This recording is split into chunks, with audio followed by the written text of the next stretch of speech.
Un chef renommé prend une bouchée et tombe raide mort. Mais s'agit-il d'un meurtre ou d'une recette de vengeance? Bienvenue dans Mystère de minuit, je suis votre hôte, Gustave. Agrandissons ce cercle d'amateurs de mystères. Commentez. Où vous regardez aujourd'hui? Vos voix donnent vie à ce projet, je les lis toutes. Commençons. C'était le genre de journée dont Sainte Mildred était fière. Ciel bleu, douce chaleur, une légère brise agitant les haies soigneusement taillées et emportant le parfum des roses sur la place du village. La fête annuelle du club de jardinage de Sainte Mildred battait son plein. Les banderoles flottaient au treillis et le curé local peinait, comme toujours, à annoncer les gagnants des compositions florales au milieu des commérages et des tasses à thé qui s'entrechoquaient. Au milieu de l'effervescence joyeuse des habitants, Miss Jane Marple était assise tranquillement sur un banc en fer forgé, les mains jointes sur ses gants bleu pâle. Elle portait un chapeau de paille orné d'un ruban légèrement démodé et un air de détachement bienveillant lui permettait de rester quasiment invisible aux yeux de la foule, même si elle observait chaque détail avec la précision d'un faucon. Il y avait beaucoup à observer. La grande et imposante Madame Lavinia Carroway, présidente du Garden Club et veuve de feu Sir Francis Carroway, mort, disait-on, d'une fracture du cou après une regrettable chute de cheval ou d'une bouteille, avait pris sur elle de superviser le jugement. Sa voix, aussi aiguë que les ciseaux de jardinage dont elle ne se séparait jamais, exprimait une suffisance que même les dahlias ne pouvaient supporter. Près de la buvette, le nouveau venu au village, le chef André Duval, présentait ses créations culinaires avec une touche continentale. Il avait dressé une table de dégustation de pâtisseries délicates, de tartes salées et de son fameux posset citron-verveine, que plusieurs dames ont qualifié de tout simplement divin. Installé à Sainte Mildred depuis seulement 6 semaines après avoir élu domicile dans l'ancienne forge de Barrow Lane, il faisait déjà sensation. « Il est très raffiné, vous ne trouvez pas ?» murmura Miss Caroline Pettigrew à son amie Doris Crimp, toutes deux inspectant un plateau de canapé à plusieurs niveaux, avec des nez sceptiques. « Raffiné, oui, » répondit Doris. « Mais que fait un chef étoilé dans un endroit pareil? Je me demande. » Miss Marple sirotait délicatement son thé. Elle aussi s'était posé la question. Non pas que l'on ne recherche pas parfois le calme et la tranquillité après des années passées dans des cuisines bruyantes et des vies plus actives. Mais quand même, elle avait remarqué une lueur derrière le sourire poli du chef Duval, une ombre hantée dans ses yeux. À 3h30 précises, un cri interrompit les débats. La source était Mademoiselle Thelma Partridge, professeure de latin à la retraite, et désormais commère à plein temps en ville, qui venait de croquer un peu de verveine citronnée. Son visage devint blanc puis vert pâle, et elle s'effondra dans l'herbe, enveloppée dans un tourbillon de linge et de perles. Le chaos a éclaté. Le pasteur renversa sa limonade. Quelqu'un renversa une table de génoise. Le chef Duval se précipita, en marmonnant en français, tandis que Madame Carroway agitait inutilement une serviette. Le docteur Graham, un homme bienveillant, quoique harcelé, se fraya un chemin à travers la foule et s'agenouilla près de Thelma. Au bout d'un moment, il se releva, les sourcils froncés. « Elle respire. Son pouls est faible. J'ai besoin que quelqu'un aille chercher ma trousse, immédiatement. » Quelqu'un a couru. Quelqu'un d'autre a dit « C'était le posset. Elle venait de le manger. » Et puis une autre voix, plus basse, effrayée, dit « Le chef Duval y a goûté lui-même, n'est-ce pas? Juste avant elle ?» Tous les regards se tournèrent. Le chef, toujours agenouillé près de la table, toussa soudain. Une fois puis une autre. Son visage blêmit. Il tendit la main vers le bord de la table pour se stabiliser, mais le manqua et trébucha. Le bol de posset craqua sur le sol à côté de lui. Il y eut un silence, lourd et absolu. Miss Marple resta immobile et fit 2 pas en avant. Elle regarda l'homme, l'air indéchiffrable. Le chef ne bougea pas. Derrière elle, Caroline Pettigrew murmura d'une voix rauque « Oh mon Dieu, il est mort, n'est-ce pas ?» Miss Marple ne répondit pas. Elle leva les yeux, non pas vers le corps, mais vers le cercle de visages stupéfaits qui l'entouraient. Et elle commença à réfléchir. Est-ce un? Mildred's n'était pas un village tranquille. À l'arrivée de l'ambulance, emmenant respectivement Miss Thelma Partridge encore en vie et le chef André Duval inanimé, à l'hôpital et à la morgue, chaque tasse de thé résonnait de spéculations, et chaque voix du village évoquait une théorie. La garden party, autrefois charmante, avait été abandonnée comme un navire en perdition. Les tables étaient renversées, les pétales piétinés. Seule Miss Marple resta sur les lieux quelques minutes de plus que les autres, redressant délicatement ses gants, tandis qu'elle regardait les agents dresser un cordon de sécurité autour de la table des rafraîchissements. Elle ne dit rien à l'inspecteur Crail à son arrivée, mais lui adressa un signe de tête poli. Crail, fraîchement transféré de Hastings, et encore un peu ivre à l'idée de travailler dans une grande ville, lui rendit son signe de tête d'un air absent. Il aboyait déjà des ordres et prenait des notes sur un petit bloc-notes relié en cuir. De retour dans la rue principale, la marée des ragots gonflait comme la rivière Avon pendant la saison des tempêtes. « J'ai toujours dit qu'il avait quelque chose d'étrange », déclara M. Timothy Wedge, l'épicier du village, en se penchant théâtralement sur son comptoir. « Il est français, n'est-ce pas? On ne sait jamais ce qu'il pense vraiment. »« Il était belge, » corrigea Miss Diana Longthorpe derrière. « C'est un bocal d'oignons marinés. »« C'est la même chose pour l'ail et les secrets, » répondit Timothy en reniflant. À l'autre bout du village, Madame Lavinia Carroway s'était réfugiée dans son salon, avec une compresse froide et un verre de sherry sec. Elle avait déjà fait une déposition à la police, à 2 reprises en fait, et régalait maintenant sa femme de chambre d'un récit des événements fortement enjolivés. J'étais si près, j'ai goûté le posset moi-même. Dieu merci pour l'inassouvie gourmandise de Miss Partridge. Bien sûr, c'était assez horrible de la voir s'effondrer comme ça, mais imaginez si ça avait été moi. Elle se tamponna la tempe avec un air exagérément théâtral. Pendant ce temps, le révérend Potel tentait d'instaurer le calme depuis la chaire le lendemain matin. En période de détresse, il ne faut pas tirer de conclusions hâtives. A-t-il prêché, la voix légèrement brisée? Prions pour le rétablissement de mademoiselle Partridge et pensons au chef Duval. Accusé sans preuve et contraire à la foi chrétienne. Mais encore une fois, murmura Doris Crimp depuis le 3e banc, n'est-ce pas le révérend Potel qui a aussi? Tu as pris une 2e portion de posset? Ne sois pas bête, murmura Caroline Pettigrew. Il ne s'empoisonnerait pas, et mademoiselle. Partridge, ça n'a aucun sens. À moins que, ajouta Doris avec une satisfaction tranquille, ce soit exactement ce qu'il recherchait nous faire réfléchir. Miss Marple, assise 2 rangs derrière, repliait soigneusement son livre de cantiques sur ses genoux et regardait droit devant elle avec un calme apparent. Mais derrière ses yeux clairs et pâles, les pensées bouillonnaient. Le posset. Un dessert délicat, agrumes, crème et sucre, généralement frais. Pas le genre de plat où l'on s'attendrait à trouver quelque chose de mortel. Et pourtant, 2 personnes l'avaient mangé, l'une morte, l'autre comateuse. L'implication évidente, bien sûr, était qu'il s'agissait de poison. Elle avait remarqué quelque chose d'étrange par la suite. Lorsque mademoiselle Partridge s'était effondrée, personne n'avait pensé à crier au meurtre.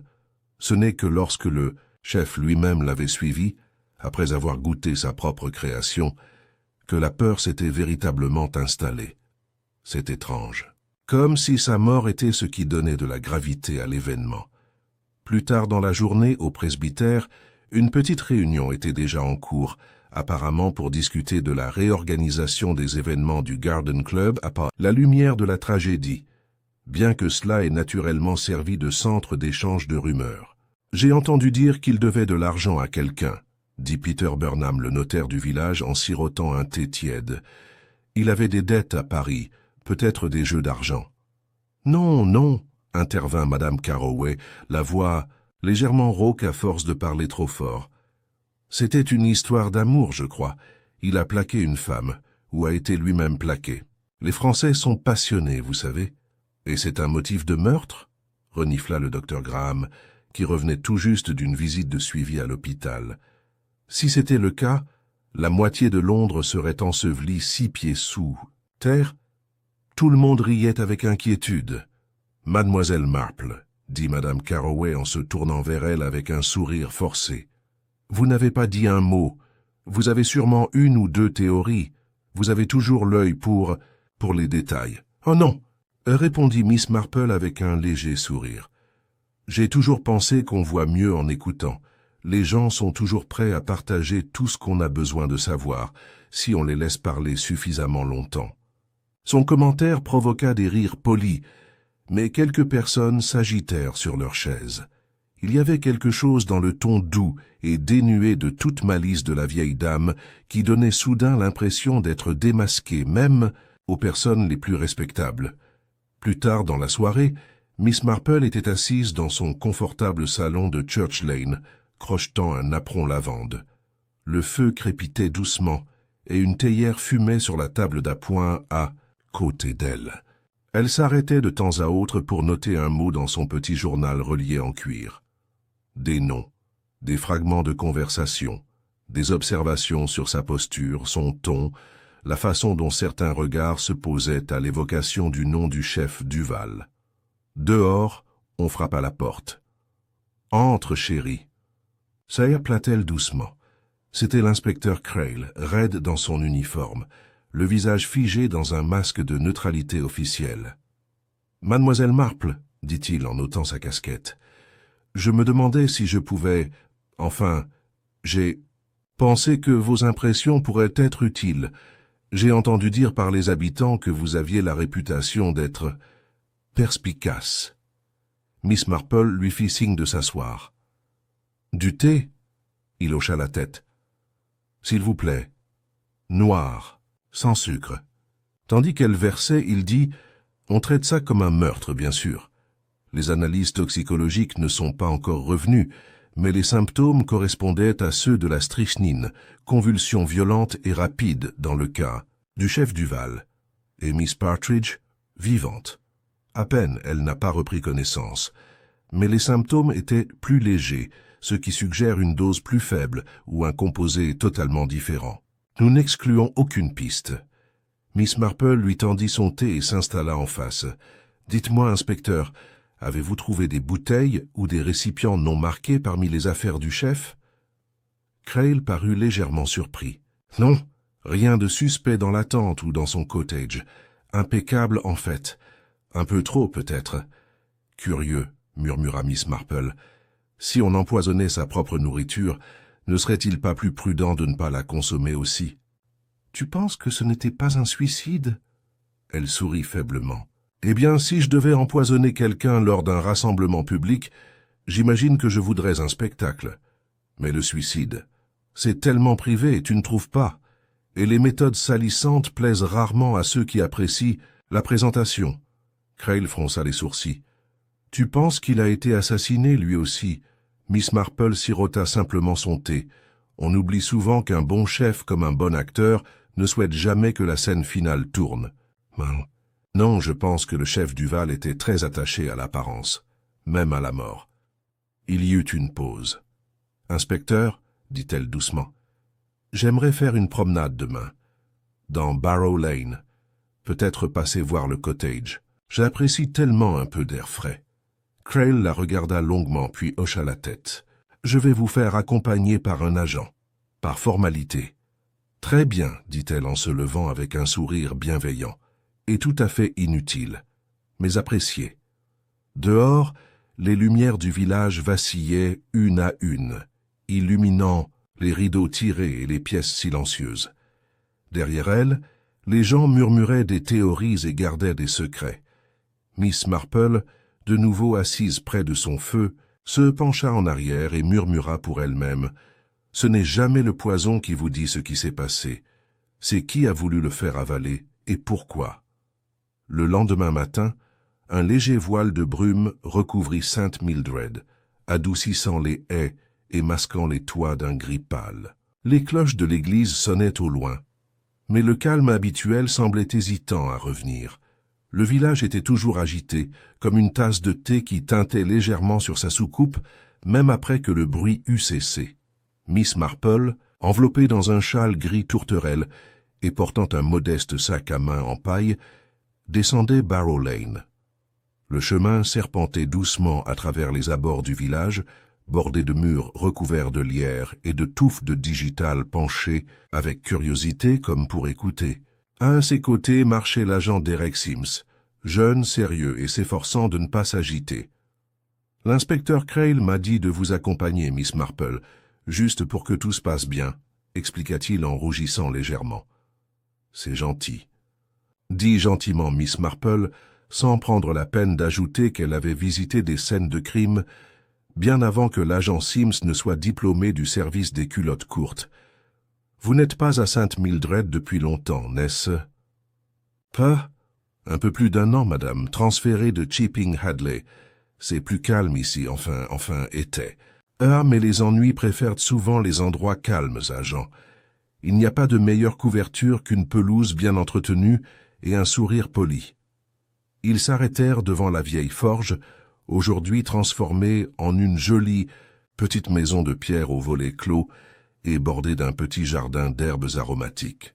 Le chef du Val était très fier de cultiver son propre thym et sa mélisse, des choses que Miss Marple avait trouvées à la fois admirables et, compte tenu des récents événements, particulièrement poignantes.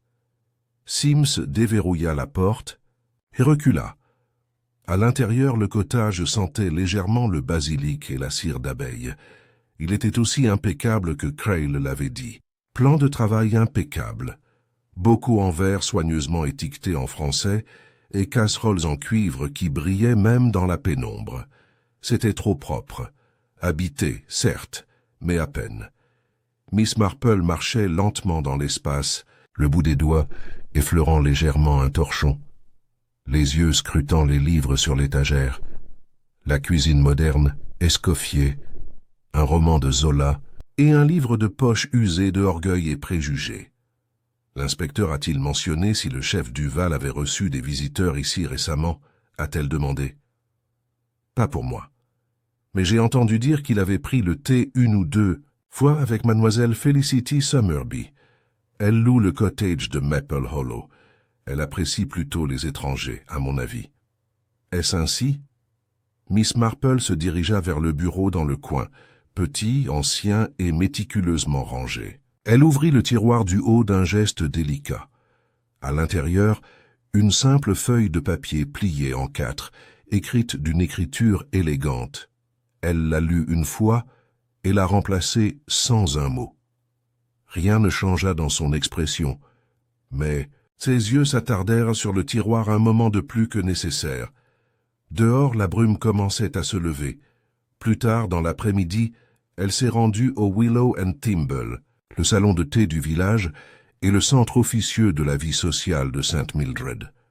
Comme prévu, la plupart des habitués étaient présents.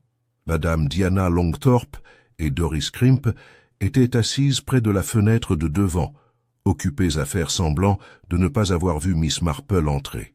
Madame Carroway était assise dans le coin, entourée d'un groupe de veuves qui semblaient à la fois intriguées et épuisées par son jeu théâtral. « Jane, ma chérie », appela Lavinia en tapotant le siège à côté d'elle. « Viens t'asseoir. Il faut absolument que tu entendes ce que l'inspecteur m'a demandé hier. Je lui ai dit que j'avais déjà donné mon avis.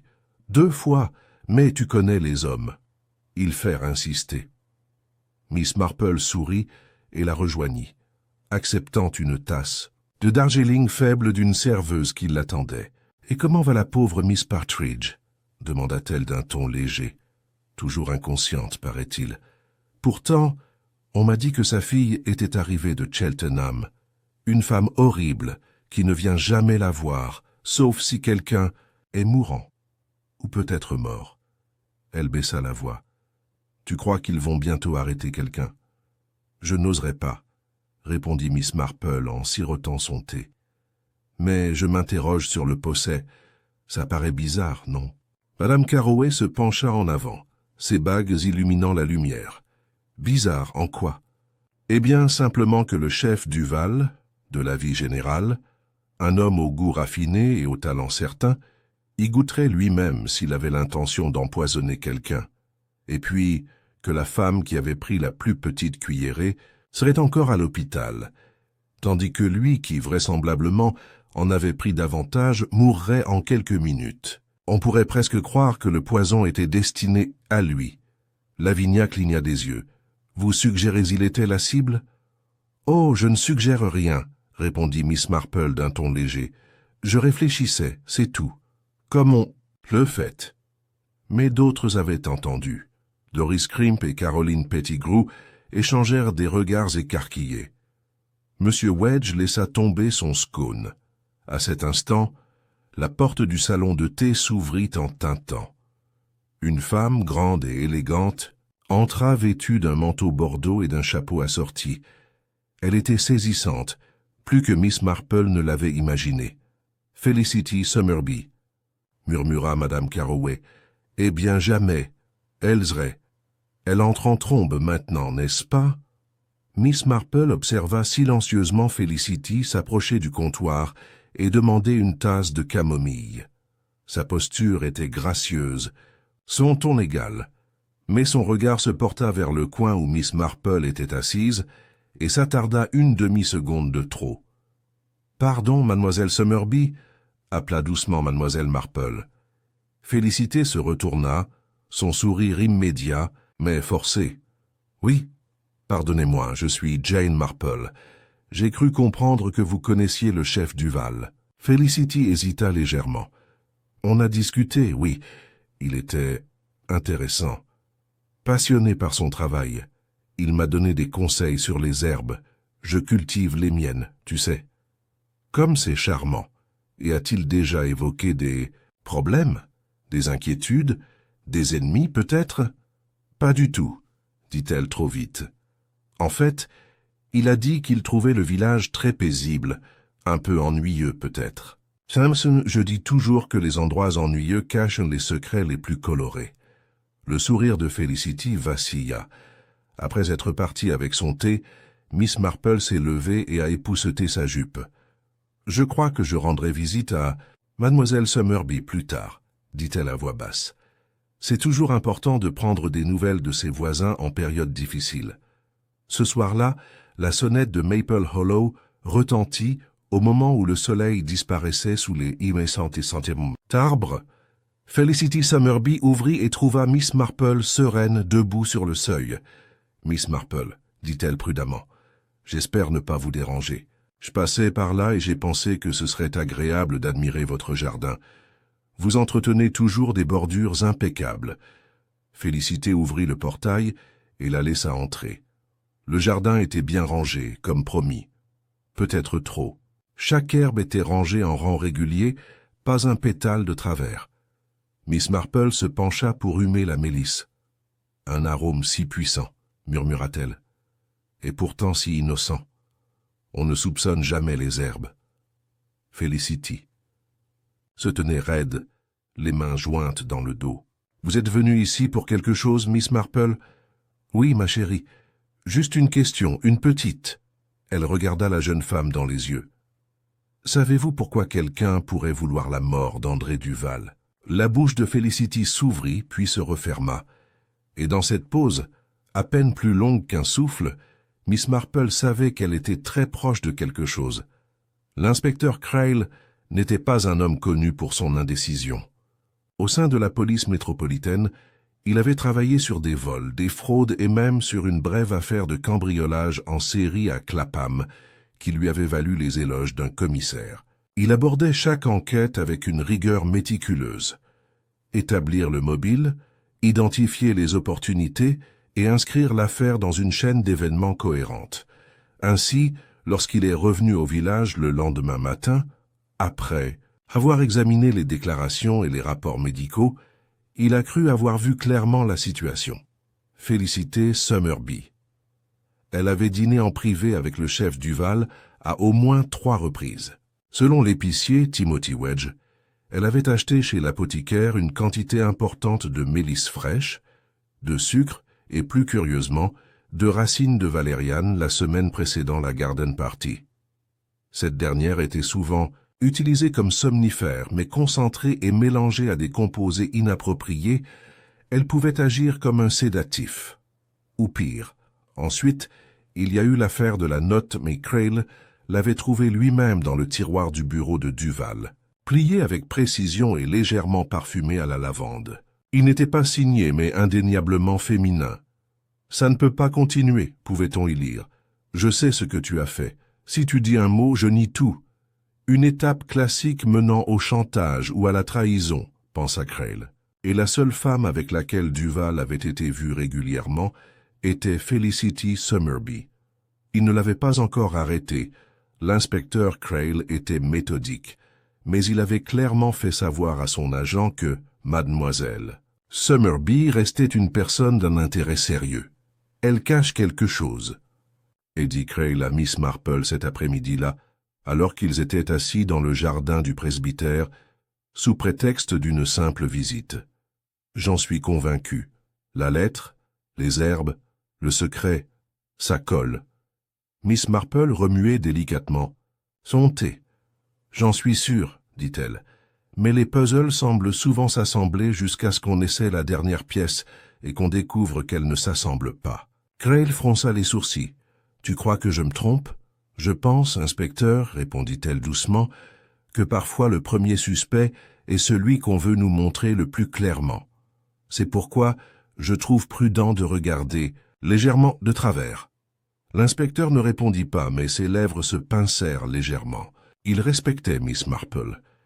Il la respectait avec cette prudence un peu gênée, dont font preuve beaucoup de jeunes hommes lorsqu'ils affrontent leur certitude face à la sagesse sereine d'une femme plus âgée.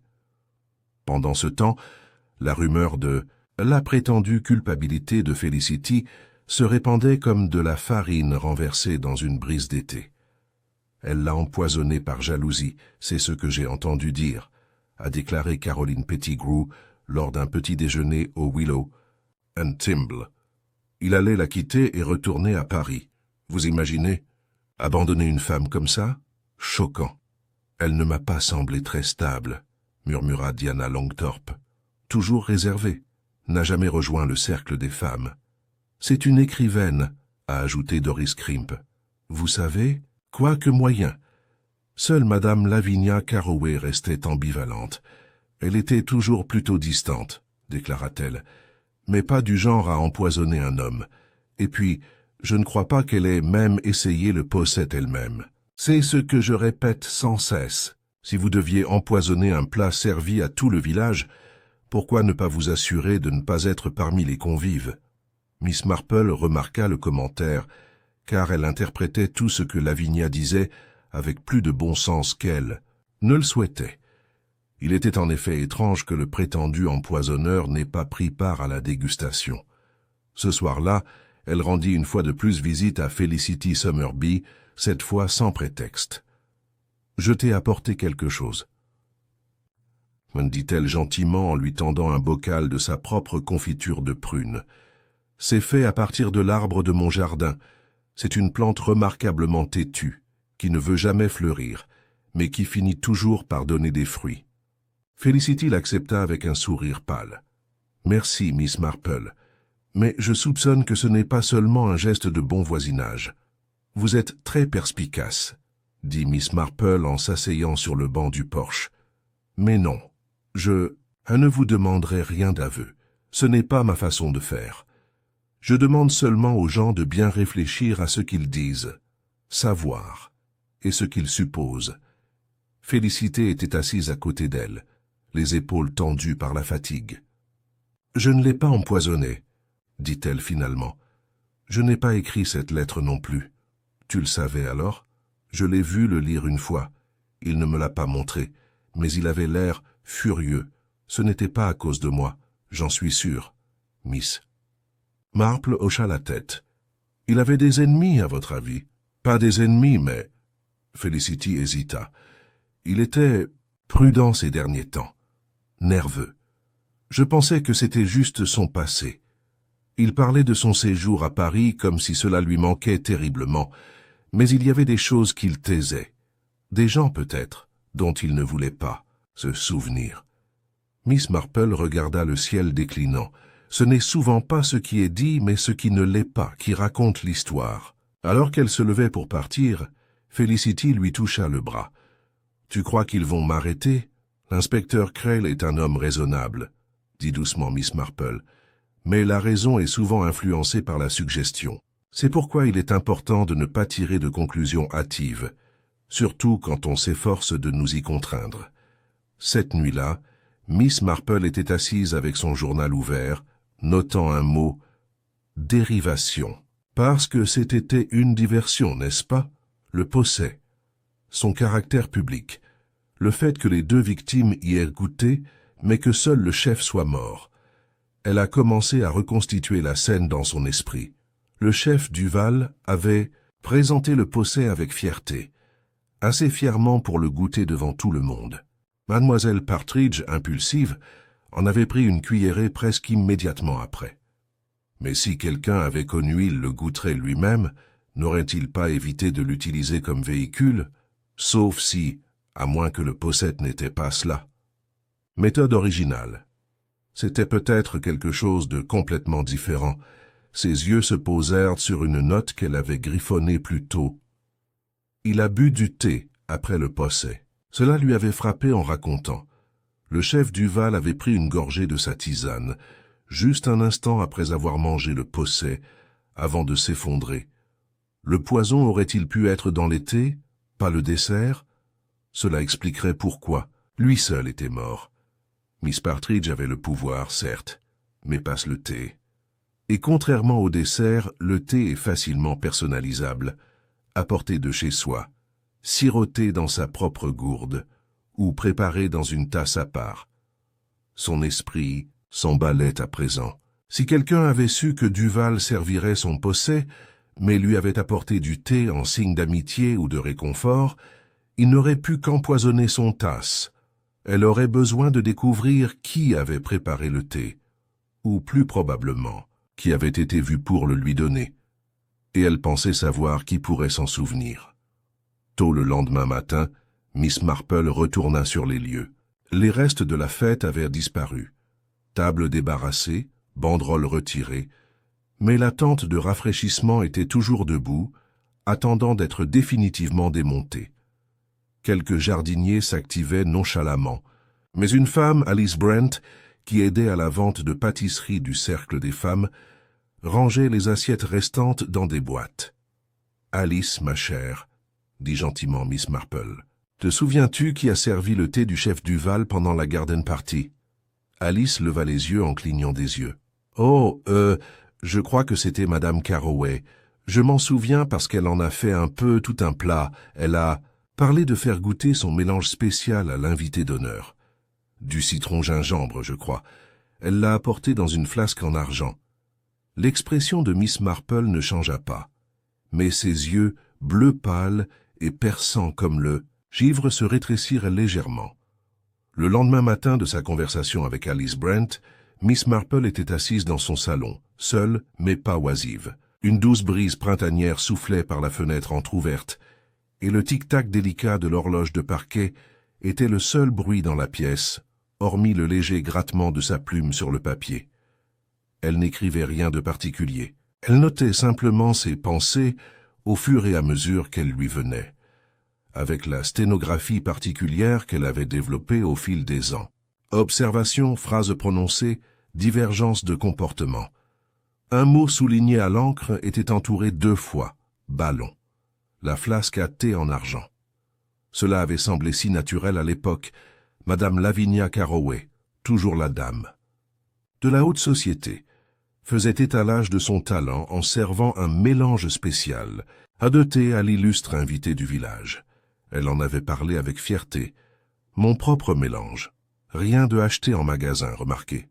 Cette même fierté, remarqua Miss Marple, que Madame Carroway déployait lorsqu'elle mettait en valeur ses orchidées, son linge cousu main ou la médaille du jubilé de la reine de son défunt mari.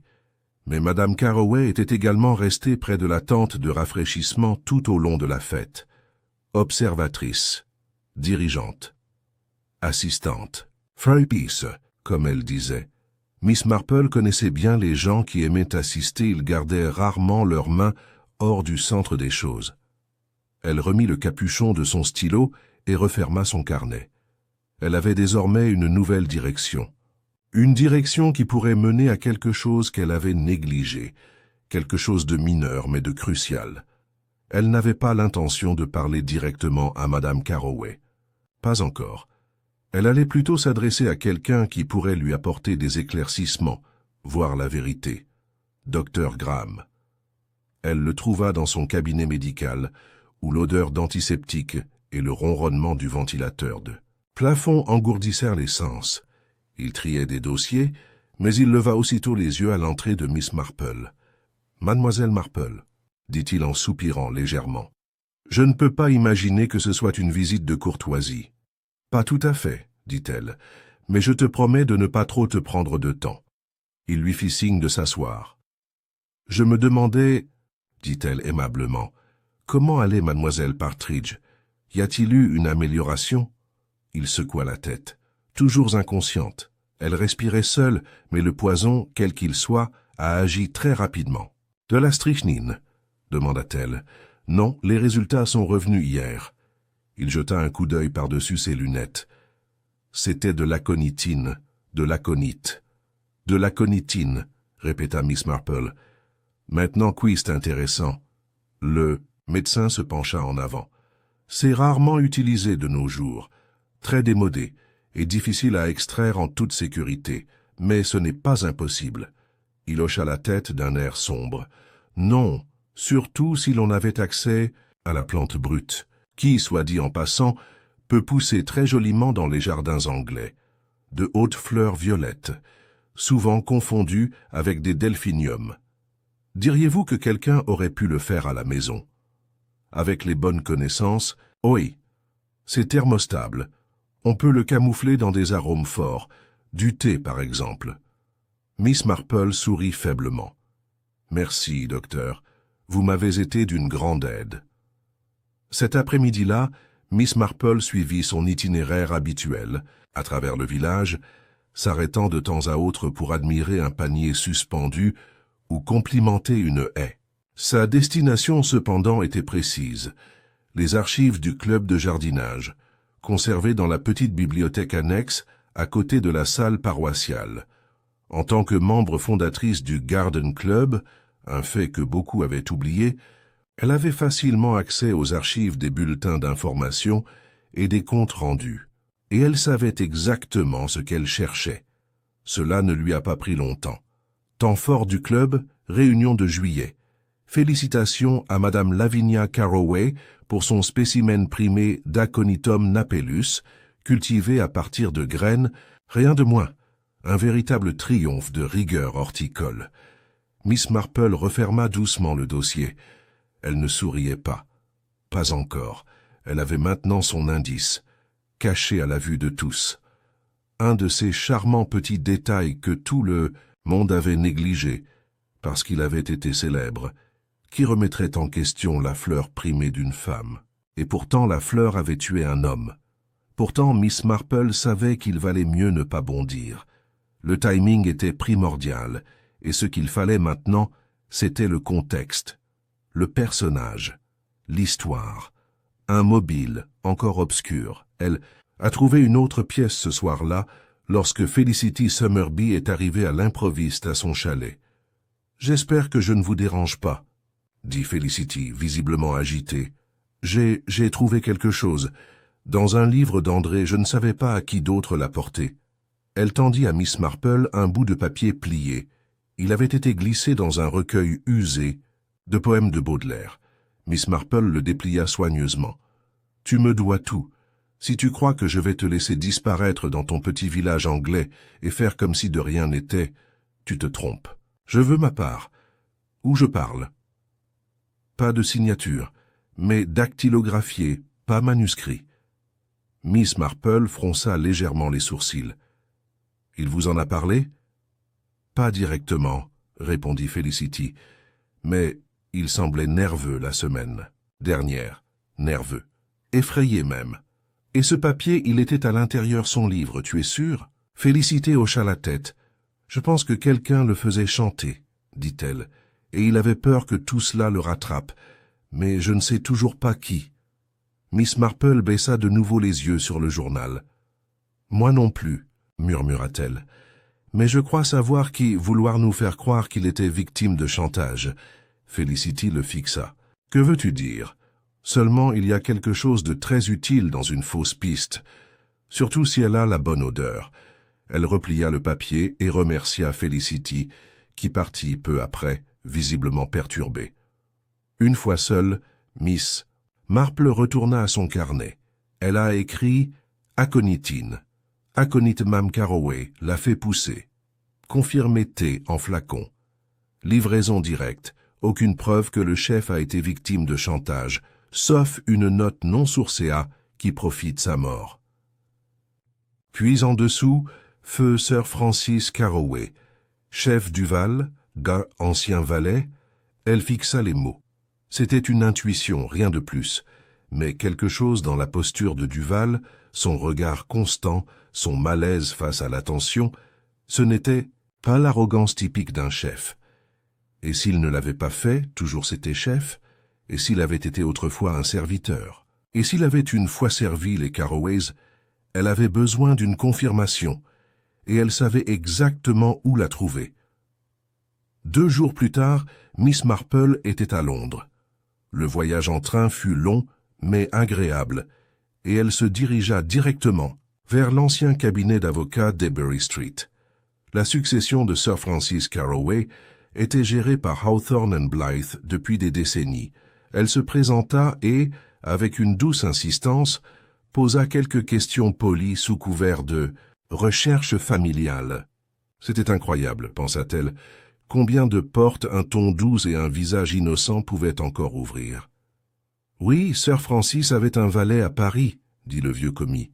« Voyons voir, Dubois ou Duval ?»« Oui, André Duval. Il a servi pendant près de 3 ans, jusqu'à la mort subite de Sir Francis en 1937. »« Qu'un accident de sel, je crois ?» demanda Miss Marple. « En effet, » dit le commis d'une voix hésitante, « il y avait des rumeurs. Vous savez ce que disent les journaux. » Je fais. Lorsque Miss Marple revint à St. Mildred ce soir-là, son visage était indéchiffrable, mais ses yeux brillaient d'une certitude tranquille.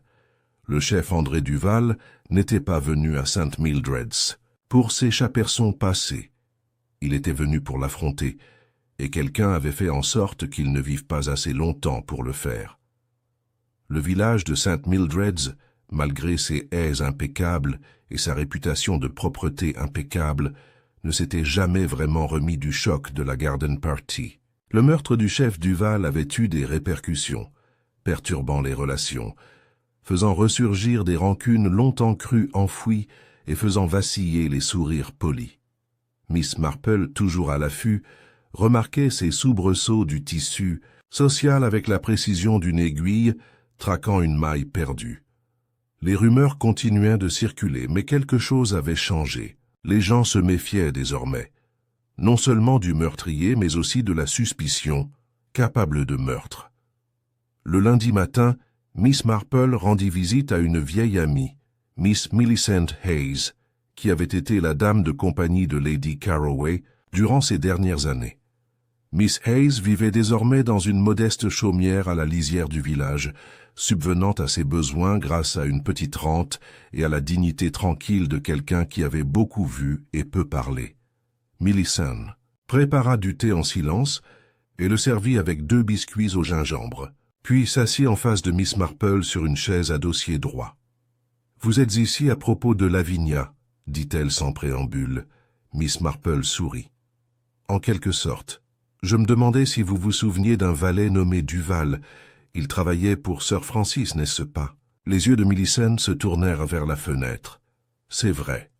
L'as-tu déjà rencontré ?»« Une fois, » dit Millicent au bout d'un moment. « C'était à l'hôtel particulier des Carroway à Paris. Il était discret, efficace, dévoué peut-être.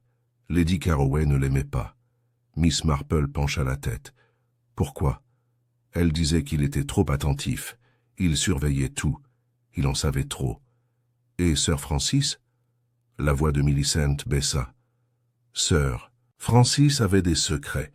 Lavinia en connaissait quelques-uns, mais Duval, il en savait peut-être davantage. Assez pour causer des problèmes maintenant. Millicent hésita. Je pense qu'il n'est pas venu ici pour fuir, mais pour dénoncer. Il voulait que Lavinia reconnaisse quelque chose. Peut-être une mort qui n'était pas si accidentelle que ça, finalement. Miss Marple hocha lentement la tête. La mort de Sir Francis a-t-elle jamais été remise en question? Pas officiellement, mais il est tombé de cheval, et il détestait monter à cheval. Cet après-midi-là, mademoiselle Marple ne manqua pas de visiter les archives paroissiales. Il était de notoriété publique à Saint Mildred que madame Carroway, de retour de Paris après la mort subite de son mari, avait milité pour sa respectabilité. Elle s'était investie avec enthousiasme dans la vie du village. Elle avait fondé des clubs, fait des dons à l'église et s'était imposée comme un pilier de l'autorité morale. Mais Miss Marple croyait au contexte, et on travaillait rarement autant pour paraître parfait, à moins de cacher beaucoup de choses. Dans les pages jaunies d'une édition de 1938 de Le Times, elle a trouvé ce qu'elle cherchait. Sir Francis Carroway, issu de la famille de banquiers. Carroway est décédé cette semaine alors qu'il se promenait à cheval dans le bois de Boulogne. Sportif accompli, Sir Francis était connu pour son séjour en Afrique et son implication dans plusieurs opérations financières internationales discrètes. Sa mort a été jugée accidentelle, bien qu'aucun témoin n'ait été cité. C'est la dernière ligne qui m'a marqué, aucun témoin. Sauf vraisemblablement le valet, dès mardi, Miss Marple avait commencé à remarquer que Lavinia Carroway n'était plus aussi visible dans le village. Ses habituelles promenades rapides vers des hauts. La boulangerie avait été remplacée par des livraisons silencieuses. Sa place au cercle des femmes était visiblement vide, et lorsqu'on la voyait, elle semblait se tenir avec la raideur de quelqu'un qui s'attendait à une confrontation. Miss Marple, en fait, n'eut pas à attendre longtemps. La confrontation a eu liaison. Il était tard dans l'après-midi lorsque madame Carroway arriva sur le pas de la porte de Miss Marple, vêtue non pas de ses fleurs audacieuses habituelles, mais d'un manteau gris uni et d'un chapeau pratique. « Je voulais être franche, » dit Lavinia, attendant à peine d'être invitée, à entrer. « Vous avez posé des questions, sur André, sur Francis. » Miss Marple la conduisit dans le salon sans commentaire et lui offrit du thé que Lavinia refusa. « Je suppose, » dit Lavinia, « que tu penses que j'ai quelque chose à voir avec ça. » Miss Marple la regarda par-dessus sa tasse de thé. « Je crois que tu avais quelque chose à protéger. » Les yeux de Lavinia brillèrent. « Qu'est-ce que tu sais? Que le chef Duval a servi votre mari? Que votre mari est mort dans des circonstances douteuses? Que Duval est réapparu ici, sous couvert de retraite, mais en réalité, il avait des affaires en suspens. » Lavinia s'assit lourdement. Il a dit qu'il ne dirait rien, qu'il voulait pardonner. Mais il posait des questions. Il fait allusion, ce n'était qu'une question de temps. Il reste du temps jusqu'à quoi? Lavinia tourna la tête.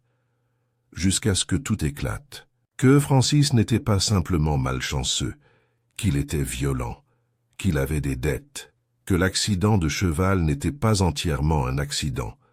La voix de Miss Marple était très douce. « Avez-vous tué votre mari, Lavinia? »« Oh non, » dit-elle rapidement. « Mais je ne l'ai pas empêché non plus. André le savait, il était là, il m'a aidé à ranger. Pour moi. » Il y eut un long silence dans la pièce. « Je suppose qu'il pensait, » continua Lavinia, « qu'en m'aidant autrefois, il pourrait revenir et me le faire savoir. Mais il ne l'a jamais dit ouvertement. Jamais menacé.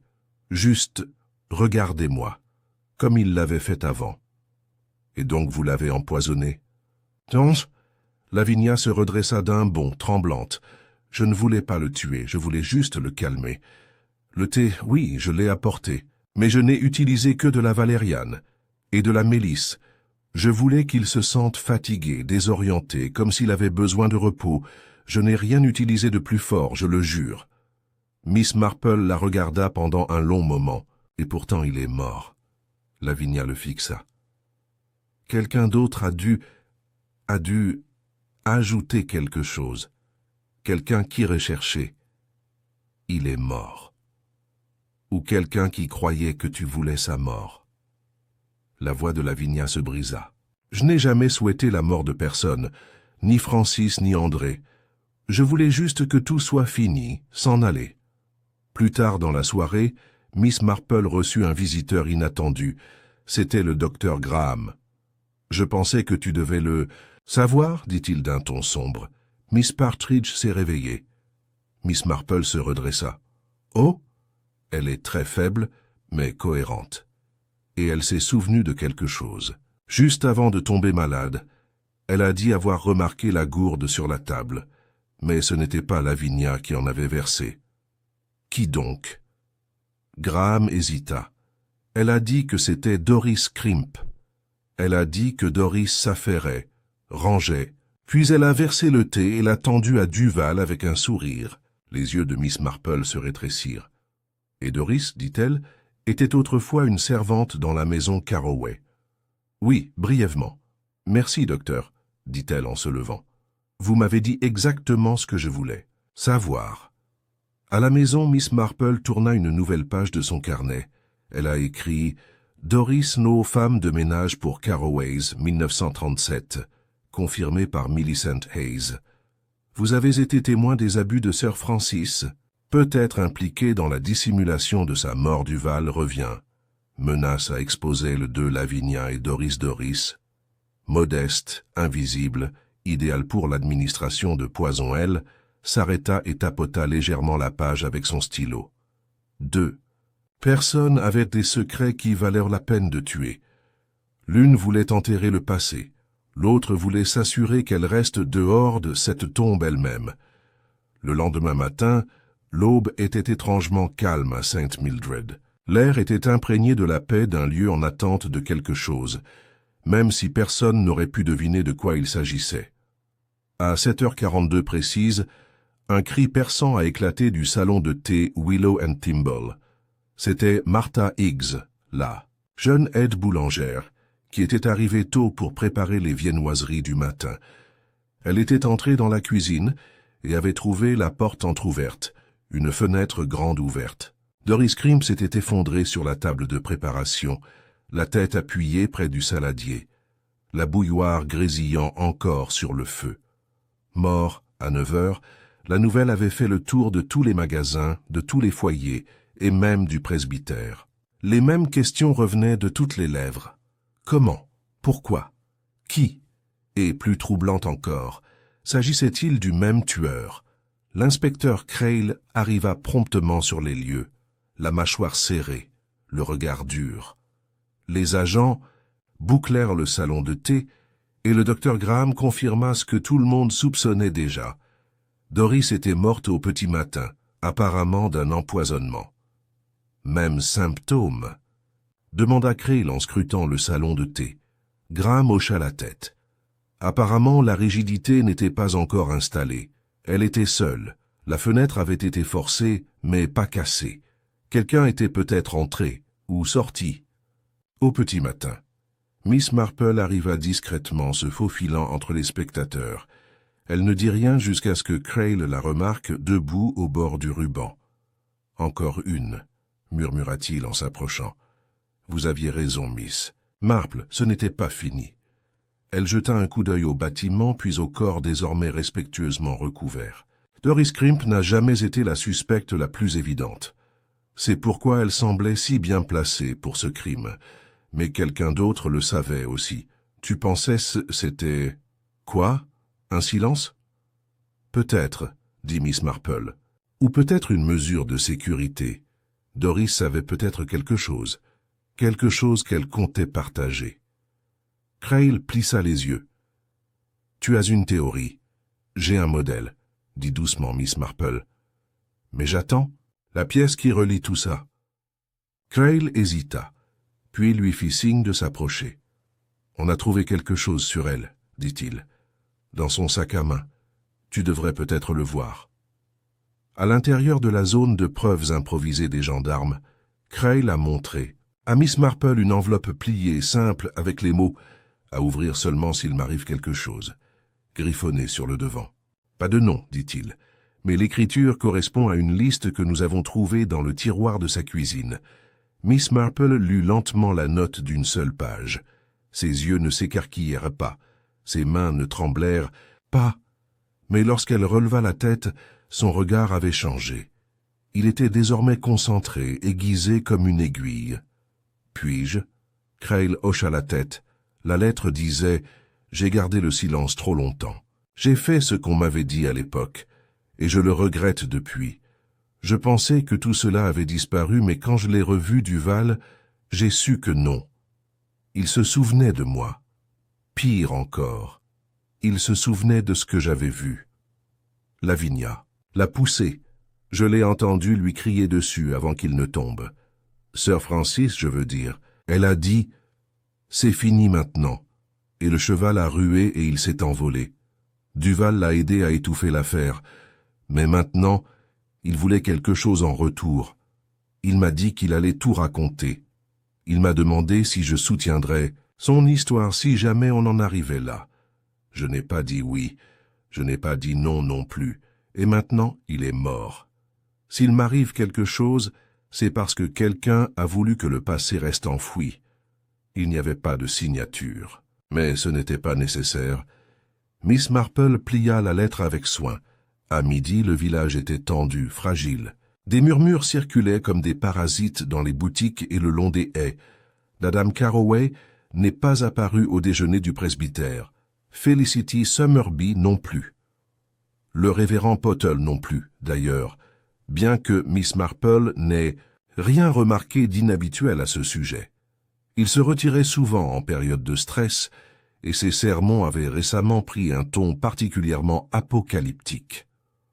Au lieu de cela, Miss Marple rentra chez elle et resta assise tranquillement, mettant de l'ordre dans ses pensées. Les faits commençaient à se tisser. Sir Francis Carroway est décédé dans des circonstances suspectes. Duval avait aidé à dissimuler l'affaire. Doris Crimp avait été témoin, ou du moins avait vu plus qu'elle n'aurait dû. Duval était venu à St. Mildred, non pas pour prendre sa retraite, mais comme moyen de pression. Lavinia, se sentant menacée, avait essayé de rendre inapte lui, peut-être avec de la valériane, mais quelqu'un d'autre avait fait en sorte que le résultat soit fatal. Et maintenant, Doris était morte, peu de temps après avoir révélé ses connaissances, par écrit. Miss Marple réalisa que la lettre n'avait pas été lue par le tueur.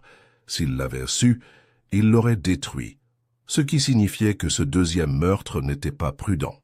Il était désespéré, précipité, et les gens désespérés font des erreurs.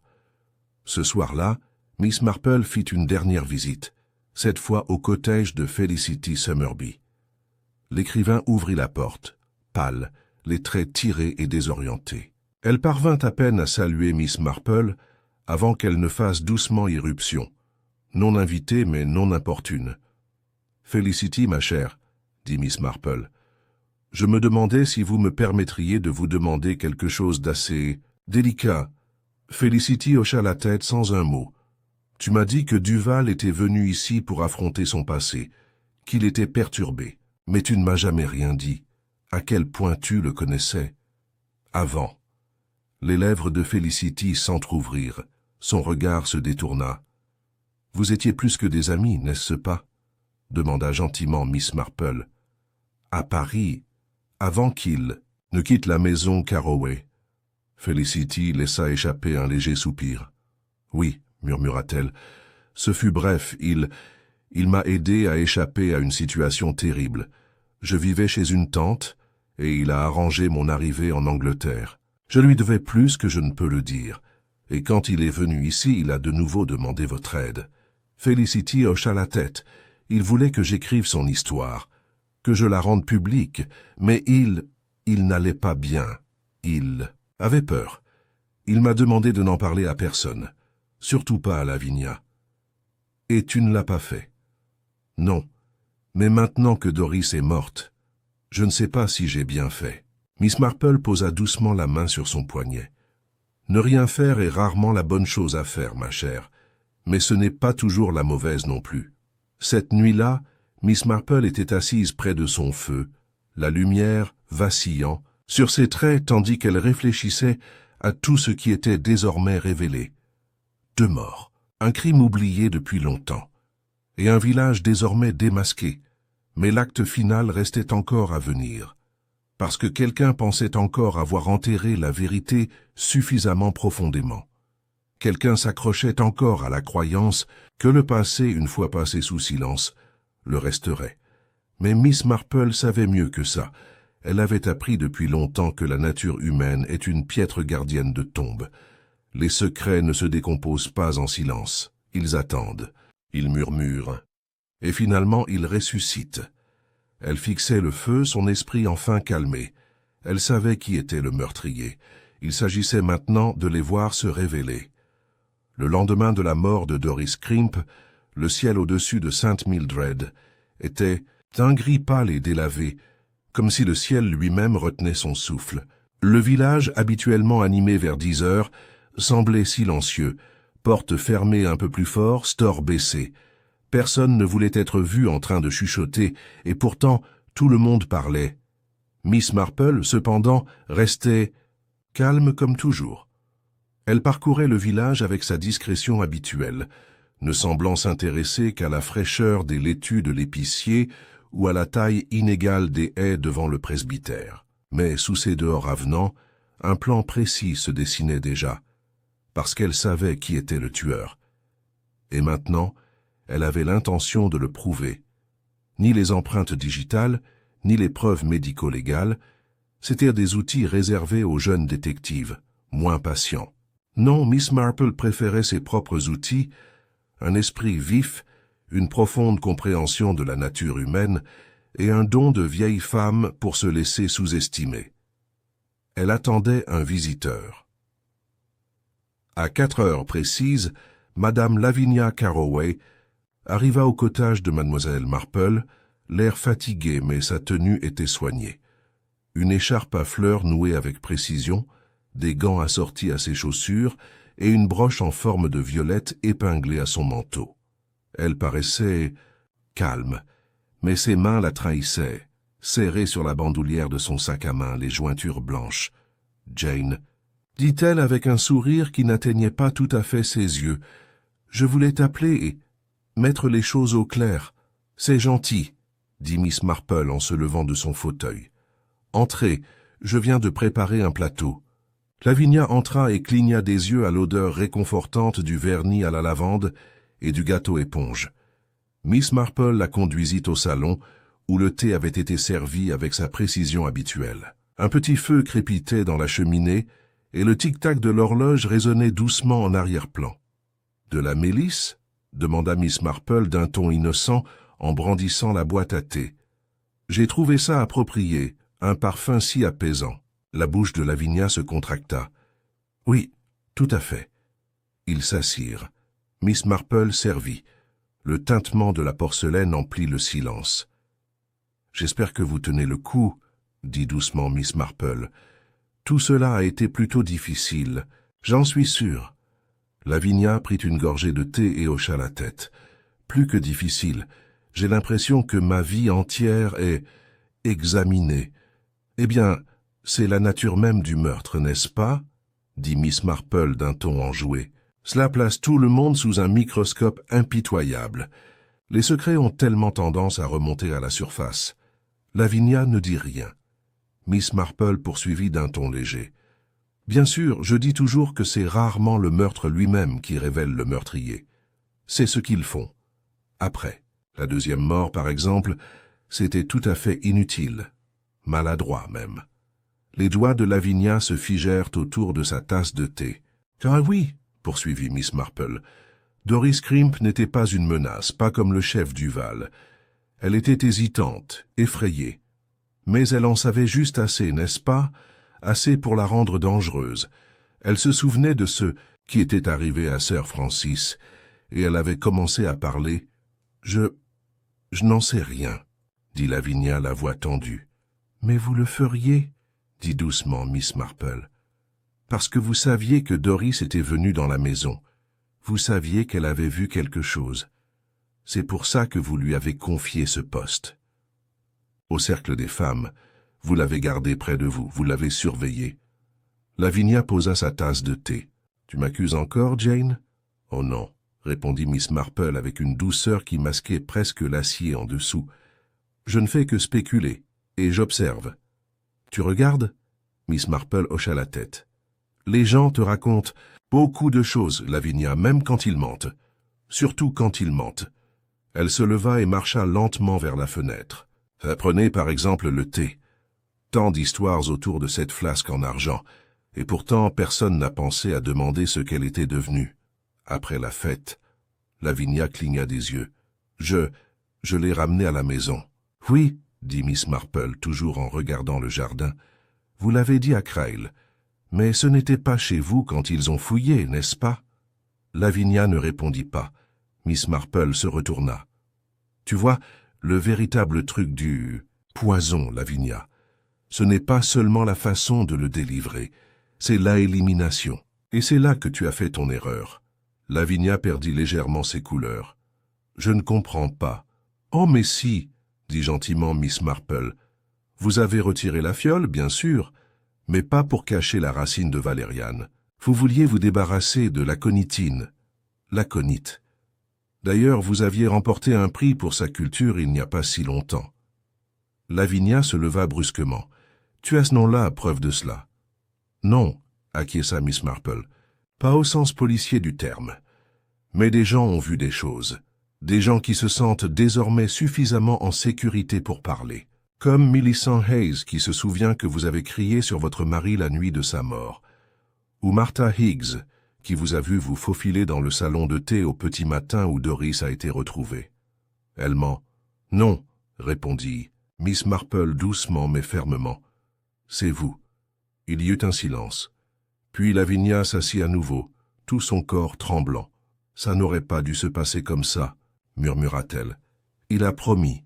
Il a dit qu'il ne dirait rien. » Mais ensuite, il a commencé à poser des questions, à proférer des menaces.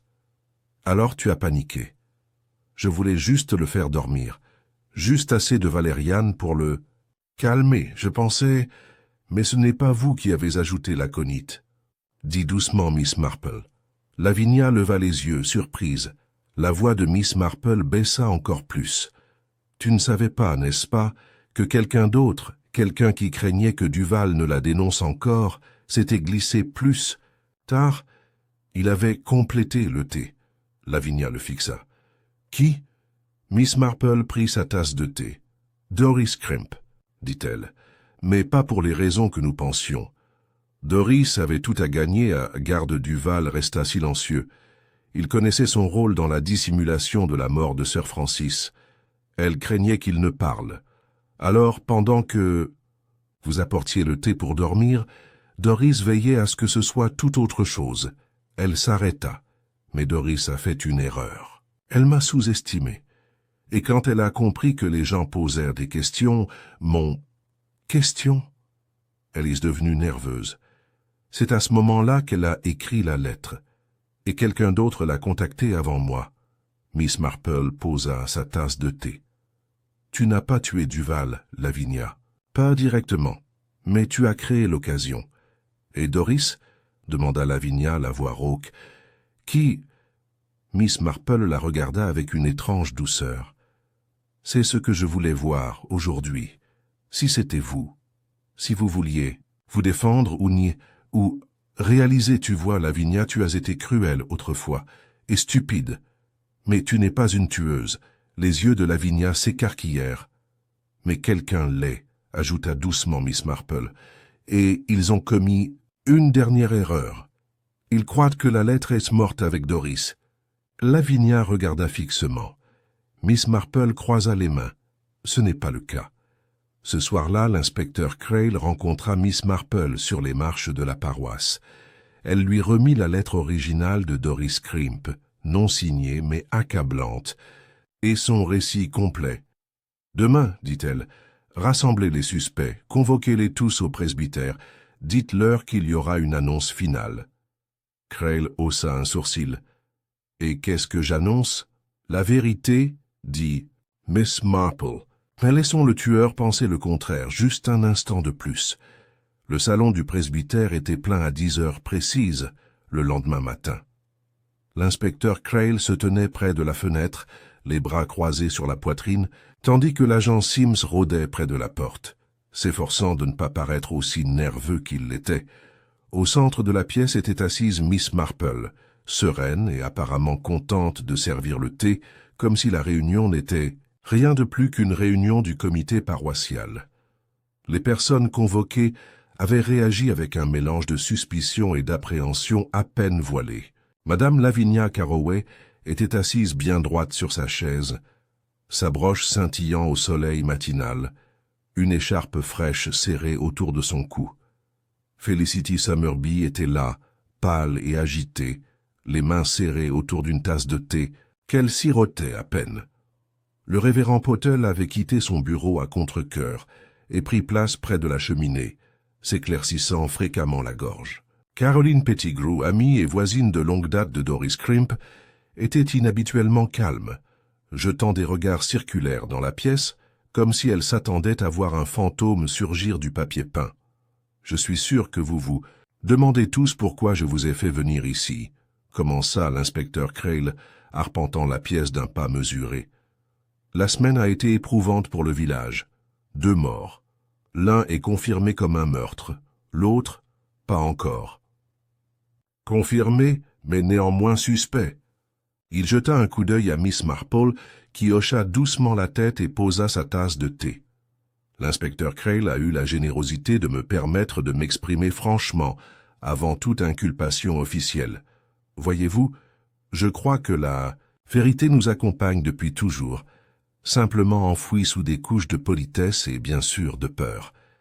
Il y eut un murmure parmi le groupe. J'ai souvent dit, a-t-elle poursuivi, que le diable est dans les détails, ou, plus précisément, dans les détails qui ne semblent pas importants. Et dans ce cas, tout a commencé par une simple tasse de thé.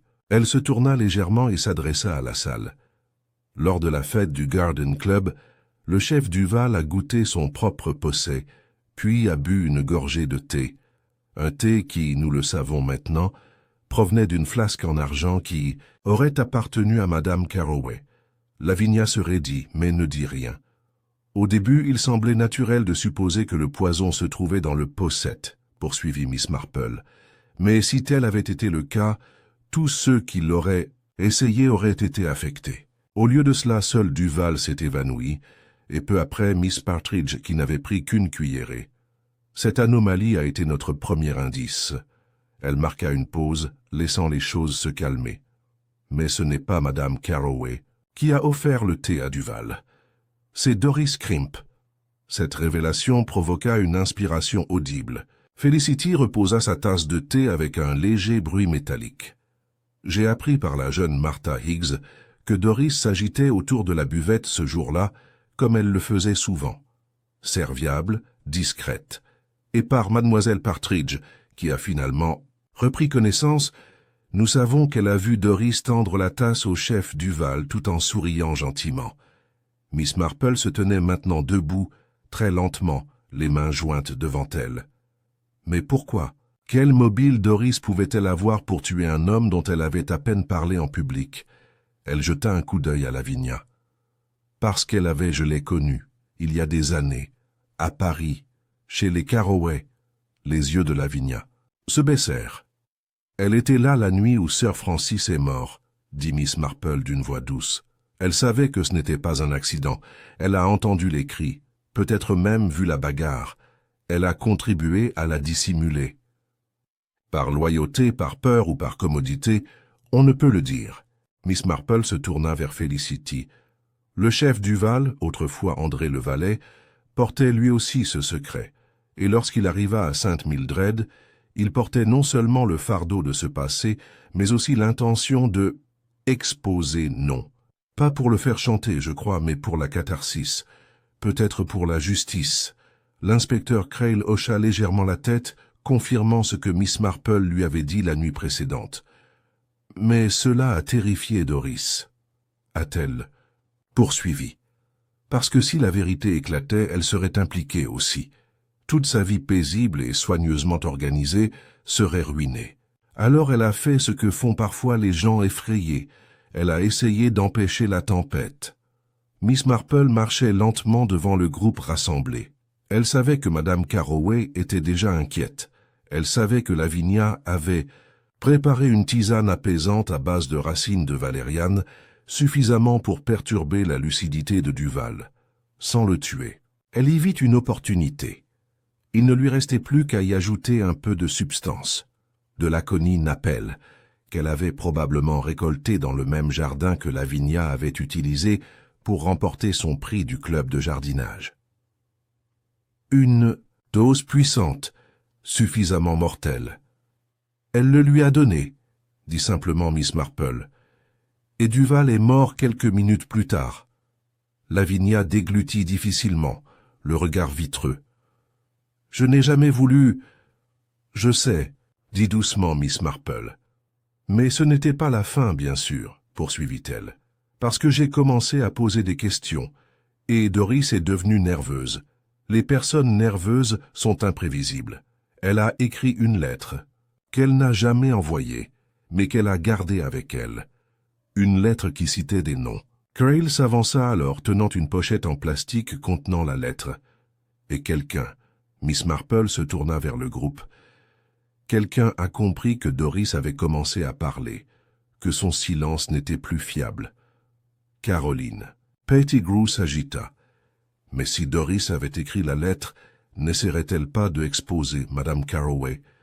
Non, répondit Miss Marple, le regard posé sur la veuve.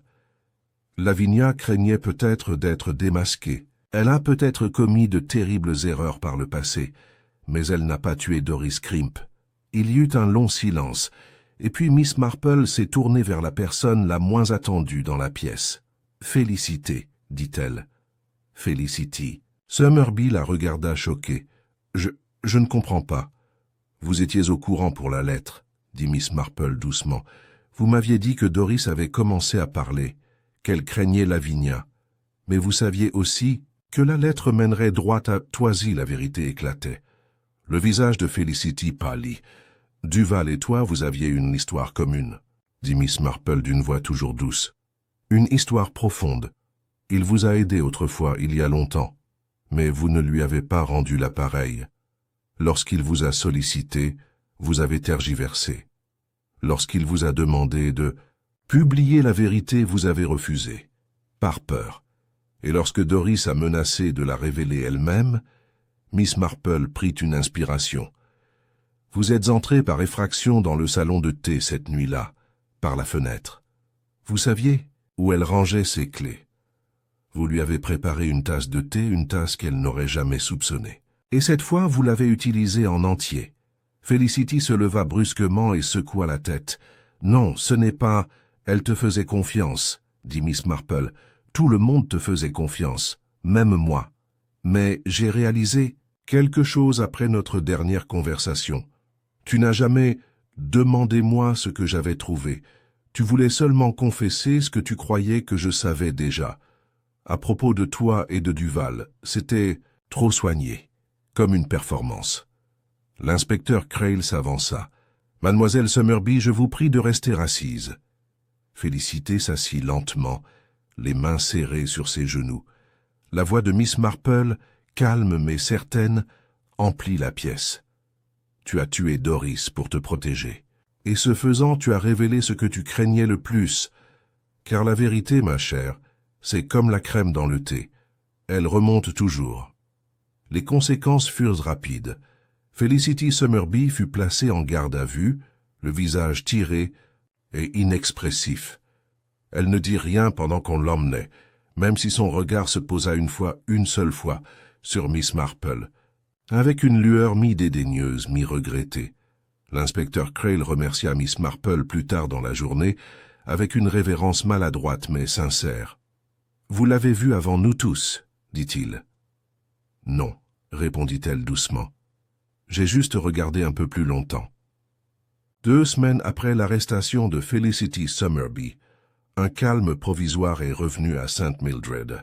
Le Willow and Thimble a rouvert ses portes avec une carte réduite et un nouveau gérant prudent qui refusait de servir tout ce qui n'avait pas été vérifié, bouilli et goûté sous surveillance.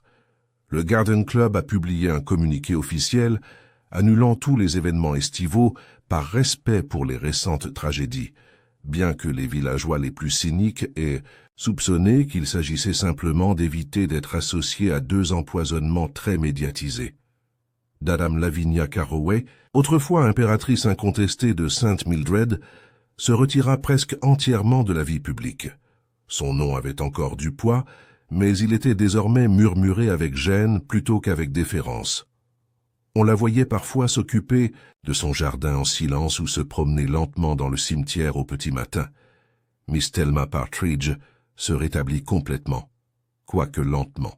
Bien qu'elle n'ait aucune intention de goûter à nouveau au posset citron-verveine, elle prenait un grand plaisir à raconter ça, frapper la mort à quiconque voulait bien l'écouter, et de préférence avec une tasse de thé fort. Le dimanche suivant, le révérend Pottle prononça un sermon profond sur le pardon, évitant soigneusement les événements récents, tout en citant abondamment le livre de Job et les psaumes. Plusieurs villageois le trouvèrent inspirant. D'autres se demandèrent s'il ne s'était pas davantage adressé à lui-même qu'à ses fidèles.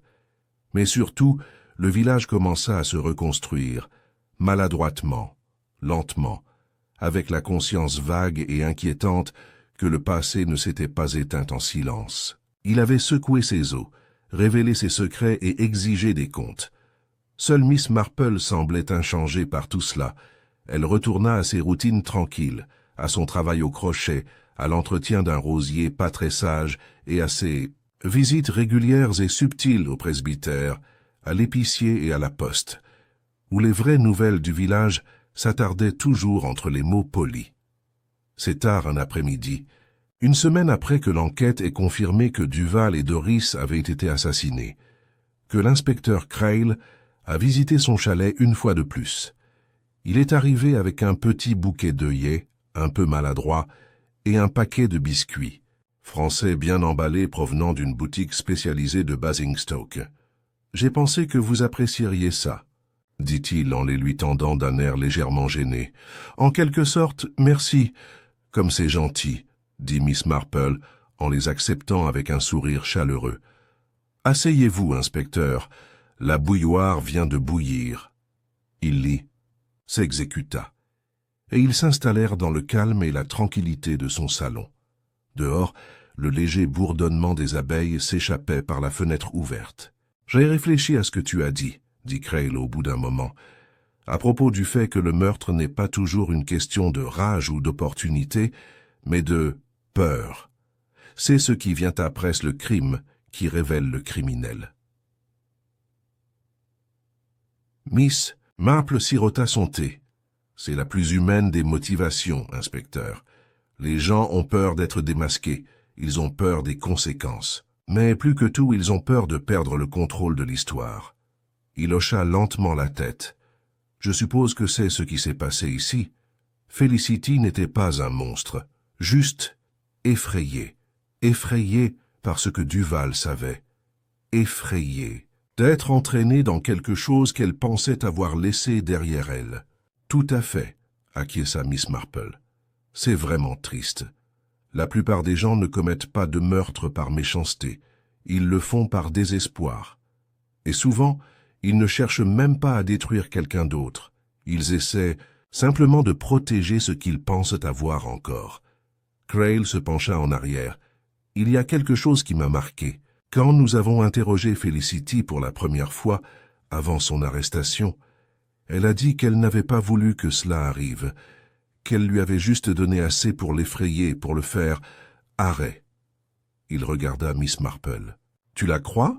Miss Marple croisa les mains sur ses genoux, réfléchissant. « Peut-être, » dit-elle enfin, ou peut-être se disait-elle cela pour mieux dormir.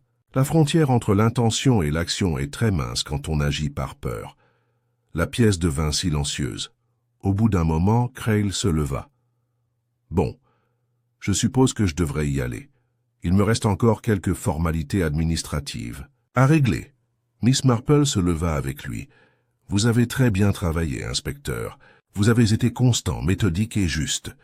Et c'est cela, au final, qui fait toute la différence. » Il lui fit un petit sourire reconnaissant et, avec un signe de tête, prit congé.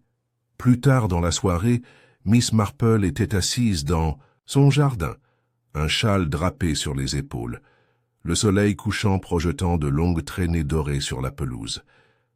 Elle observa un couple de moineaux se disputer des miettes de pain près du bain d'oiseaux, puis se remit à son ouvrage, de crochet. Une douce brise agitait les haies.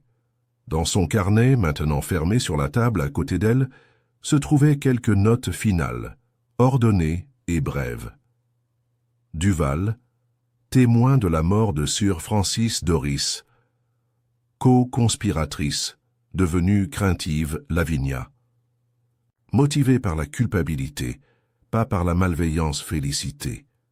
Craignant d'être exposée, a agi seule. La dernière page ne contenait qu'une seule ligne manuscrite.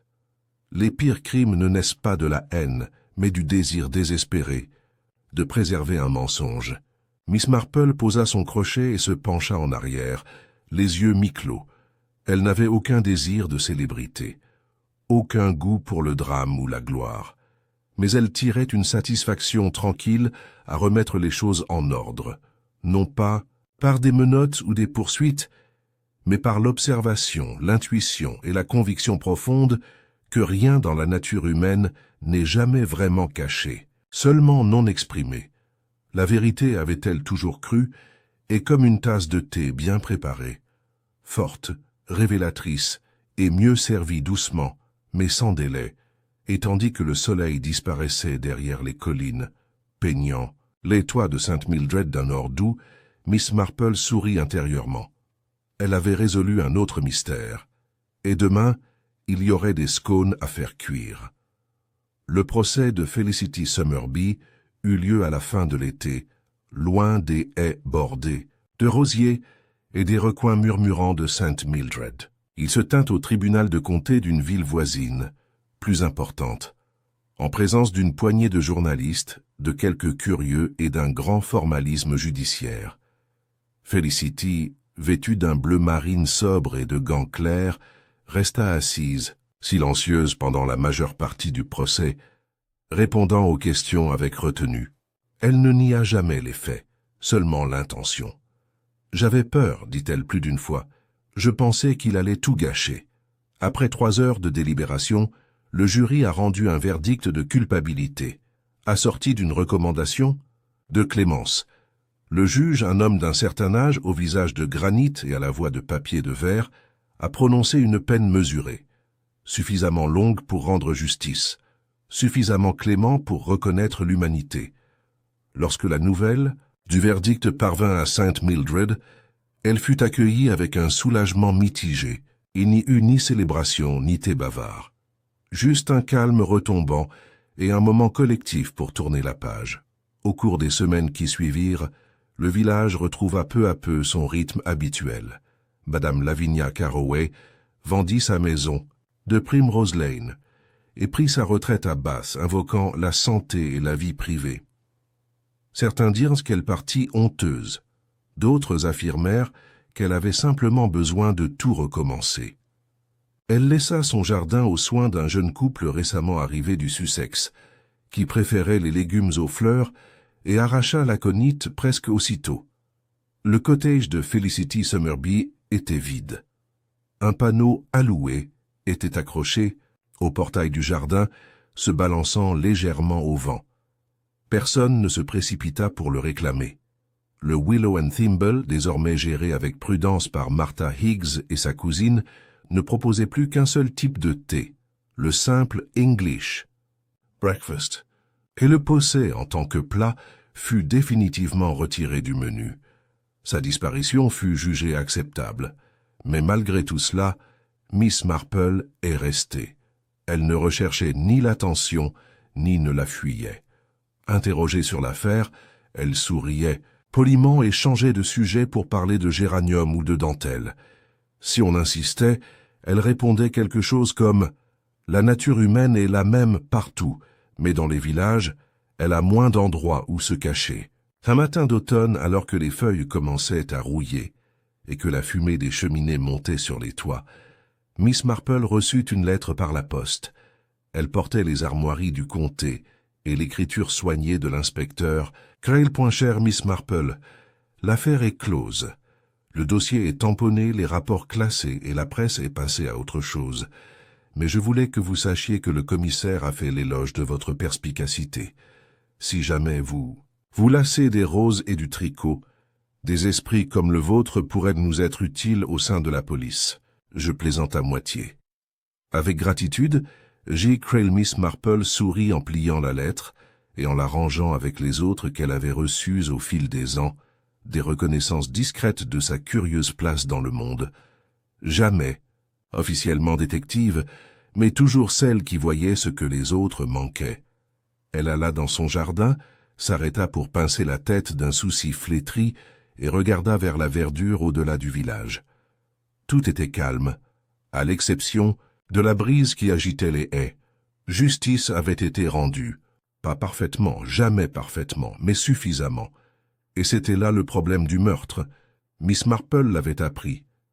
Il laissait un vide, certes, mais aussi une forme. Et une fois cette forme révélée, comprise et nommée, le village, comme ses habitants, pouvait commencer à guérir. En rentrant, la bouilloire siffla doucement. L'heure du thé, peut-être un sablé, et puis, peut-être, le dernier chapitre de son roman policier en cours, le genre de roman écrit par d'autres, avec des fins plus dramatiques que la réalité. Mais pas aussi satisfaisant, pensa-t-elle avec une certitude tranquille.